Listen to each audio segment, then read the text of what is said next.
বিসমিল্লাহির রহমানির রহিম। আসসালামু আলাইকুম, welcome back to my channel. আমি আফরোজ কিচেন অ্যান্ড ব্লগস থেকে আবারও সবাইকে জানাচ্ছি নতুন একটি ভিডিও দেখার স্বাগত। আশা করছি আমার এই ভিডিওটি যে যেখান থেকে দেশ এবং দেশের বাইরে দেখছেন সকলেই ভালো আছেন, সুস্থ আছেন এবং নিরাপদে আছেন। আলহামদুলিল্লাহ আমিও খুব ভালো আছি পরিবার পরিজন নিয়ে। তো প্রিয় আপুরা, বর্তমানে গ্যাস বিড়ম্বনা আমরা সকলেই পড়েছি। তো কম বেশি সবার বাসায় এখন গ্যাসের প্রবলেম চলছে। তো সেই অবস্থায় আমি এখন আর কি করব যাতে আমার প্রতিদিনের কাজ সহজ করা যায়। তো আমি একদিন আগে এভাবে কাজগুলো একটু প্রিপারেশন করে নেই। তো আমি সবজিগুলো একটু ভালো করে প্রসেসিং করে গুছিয়ে রাখবো। তারপর আমি পরে কী রান্না করলাম সেটা আপনাদের মাঝে শেয়ার করব। আশা করছি আমার প্রিয় আপুরা ভিডিওটি স্কিপ না করে পুরোটা কন্টিনিউ করবেন ইনশাল্লাহ।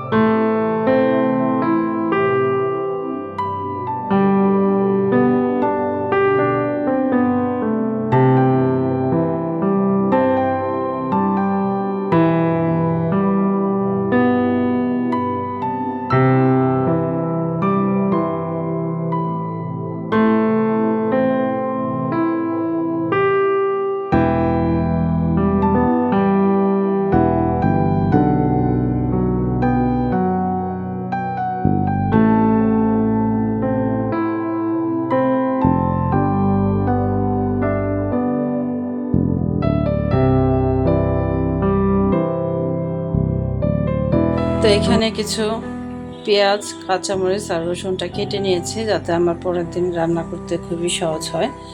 আর এগুলো কাটতে কিন্তু অনেকটা সময় চলে যায়। তো তাড়াহুড়ো করে অনেক কিছু করতে গেলে কাজও সুন্দর হয় না, আর নিজেকেও অনেক ঝামেলায় পড়তে হয়। তো সেই ক্ষেত্রে আমার মনে হয় একদিন আগে যদি এভাবে কিছু কাজ এগিয়ে রাখা যায় তাহলে সব গৃহিণীদের জন্য অনেকটা স্বস্তিদায়ক হয়। তা আমি কিন্তু রাত্রেবেলা শাকটাকে একটু ভাপ দিয়ে রেখে দিই।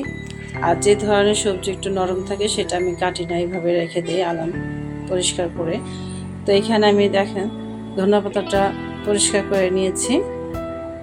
আর এখানে আমি ঢেঁড়সগুলো এভাবেই গোটা গোটা রেখে দিলাম, কারণ এটা আবার সকালবেলা কাটলে ফ্রেশ লাগবে। এখন তো যেই ধরনের সবজিগুলো একটু নরম থাকে সেটা কিন্তু এভাবেই রেখে দিলে হয়, কারণ ওটা কাটতে সময় লাগে না। আর এখানে করলাটা একটু লবণ দিয়ে চটকিয়ে নিয়েছি আর ধুয়ে রেখে দিলাম। আর শাকটাকে এমনি ভাপা দিয়ে রেখে দিলাম, তাহলে কিন্তু অনেকটা কাজ আমার এগিয়ে গেল।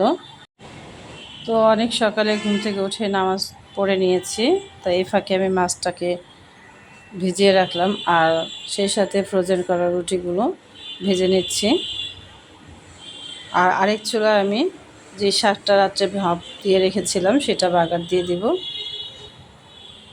যেহেতু সকালবেলা বাচ্চাদের পরীক্ষা চলছে, ওদেরও দেখতে হয়, ইভেন গ্যাসও কমে যায়, সব কিছু মিলে অনেক ঝামেলার মধ্যে থাকতে হয়।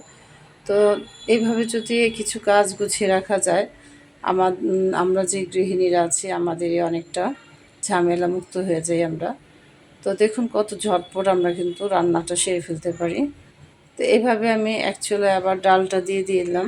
ডালটা আমি এখন বাগার দিয়ে মাছটা ভেজে নেব। তো মাছের মধ্যে নুন, হলুদ, মরিচ দিয়ে দিচ্ছি।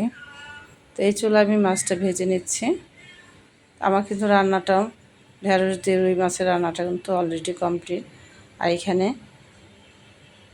করলা দিয়ে মাছের ডিম কিন্তু ভাজা হয়ে গেছে, অফ ক্যামেরা ভেজে নিয়েছি।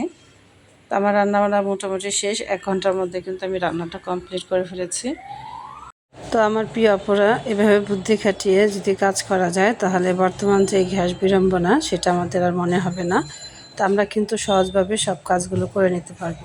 তো দুপুরে খাওয়া দাওয়া শেষে বিকেলে ক্যামেরাটা অন করলাম।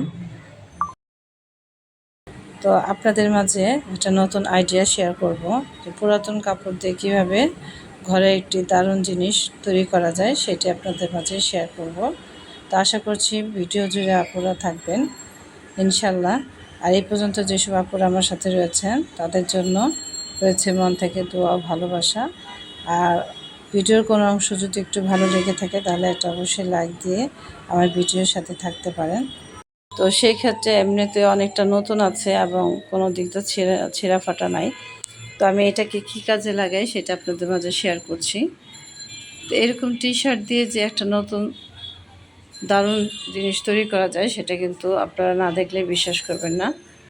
ফেলে দেওয়া জিনিস থেকে যে ঘরে চমৎকার একটি নতুন জিনিস তৈরি করা যায় সেটি আপনাদের মাঝে শেয়ার করছি।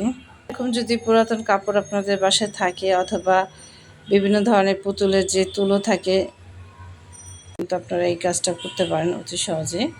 আর ভীষণ চমৎকার একটা জিনিস তৈরি করা যায়। তা আমি এই পুরাতন চাদরটা ছিঁড়ে গিয়েছে সেটা দিয়ে আমি কিভাবে একটা ইউনিক ডিজাইনের কুশন কভার বানাচ্ছি সেটা আপনাদের মাঝে শেয়ার করব। তো দেখুন, তো এরকম রাবার ব্যান্ড দিয়ে গেঞ্জিটার এক মাথা আমি আটকে নেব।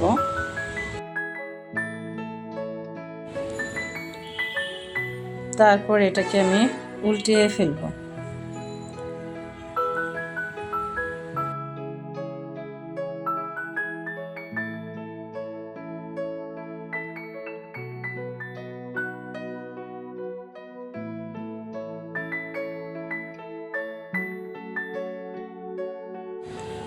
তো এখন এই টি শার্টটাকে আমি সোজা করে নেব এবং যে পুরাতন চাদরটা আমি রেখেছিলাম এটার ভিতরে এটা ঢুকিয়ে দিব। আপনারা চাইলে কিন্তু এখানে যে বিভিন্ন ধরনের পুতুলের যে তুলাগুলি থাকে সেটাও ইউজ করতে পারেন, অথবা অনেকে সেলাই করে সেলাইয়ের যে বেঁচে যায় বিভিন্ন ধরনের কাপড় সেটাও কিন্তু আপনারা ব্যবহার করতে পারেন। মোট কথা হচ্ছে ফেলে দেওয়া যে জিনিসগুলো আছে সেই বাতিল জিনিসগুলো এটার ভিতরে ঢুকিয়ে নিতে পারেন। তা আমি কিন্তু পুরাতন একটা চাদর ছিঁড়া ছিল সেটা আমি ঢুকিয়ে নিয়েছি। আর সে সাথে এটাকে ফোল্ড করবেন এই যে এরকমভাবে, যেমন আমরা মোমো তৈরি করি সেই ফোল্ডিংটা এখানে করে নিতে পারেন। তো খুব সহজে এরকম একটা নতুন জিনিস তৈরি করার আইডিয়া আপনাদের মাঝে শেয়ার করছি। আশা করছি আমার প্রিয় আপুদের কাছে অনেক বেশি ভালো লাগবে। তো দেখুন কিভাবে আমি এই মুখটাকে আটকে দিব।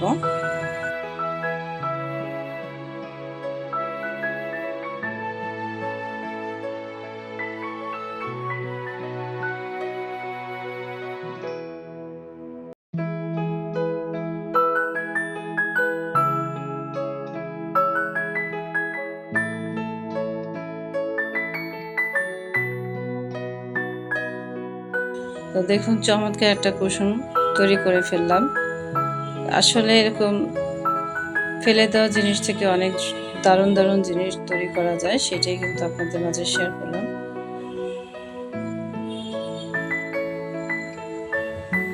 তো ভীষণ চমৎকার একটা কুশন তৈরি করে ফেললাম। আর এই কুশনটা আপনারা চাইলে সোফায় ব্যবহার করতে পারেন অথবা খাটের পাশেও রেখে দিতে পারেন। এটি কিন্তু ঘরে খুবই সৌন্দর্যটা বাড়িয়ে দিবে। তো এইভাবে চাইলে আপনারা পুরনো জিনিস দিয়ে নতুন একটা আইডিয়া তৈরি করতে পারেন। তো আজকে বর্তমান সময়ে গ্যাস সংকট বিড়ম্বনা আমরা কীভাবে প্রত্যেকটা কাজ সংসারে গুছিয়ে করি সেই ভিডিওটি আজকে এই পর্যন্ত ছিল। তো আশা করছি অনেক বেশি ভালো লেগেছে আপনাদের।